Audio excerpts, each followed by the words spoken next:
বিশ্ব cyber games WCG 2025-এর global ফাইনালের জন্য বাংলাদেশ দলের নাম আনুষ্ঠানিকভাবে প্রকাশ করেছে স্পোর্টস বাংলাদেশ।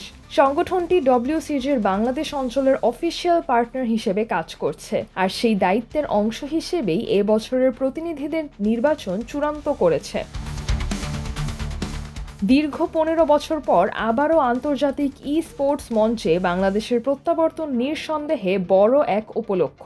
আগামী 12 থেকে 14 ডিসেম্বর ইন্দোনেশিয়ার জাকার্তায় অনুষ্ঠিত হবে WCG ক্রিয়েটর রাম্বেল গ্লোবাল ফাইনালস 2025, আর সেখানে বাংলাদেশের 4 প্রতিযোগী দেশের হয়ে লড়বেন। এই দলে আছেন মোহাম্মদ সৈকত ইসলাম গেমিং নাম ইটস কাব্য কুষ্টিয়া থেকে, নয়ন হোসেন অ্যাপোলো গেমিং যশোর থেকে, মোহাম্মদ রায়হান হেডশট কিং নারায়ণগঞ্জ থেকে এবং মোহাম্মদ তানভীর আহমেদ টাইম বার্নার জিজি ঢাকা থেকে।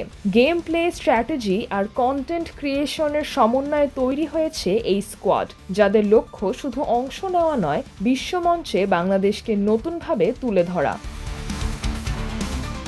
স্পোর্টস বাংলাদেশের প্রতিষ্ঠাতা ও CEO সুমিত সাহা বলেন, বহু বছরের অপেক্ষার পর তার স্বপ্ন বাস্তবে রূপ নিয়েছে। তার ভাষায়, বাংলাদেশ আবারও WCG-তে ফিরছে, এটাই পুরো দেশের গেমিং কমিউনিটির জন্য এক ঐতিহাসিক পদক্ষেপ। এখন সময় এসেছে দেশের সৃজনশীলতা, দক্ষতা আর প্রতিভাকে আন্তর্জাতিক পর্যায়ে দেখিয়ে দেওয়ার।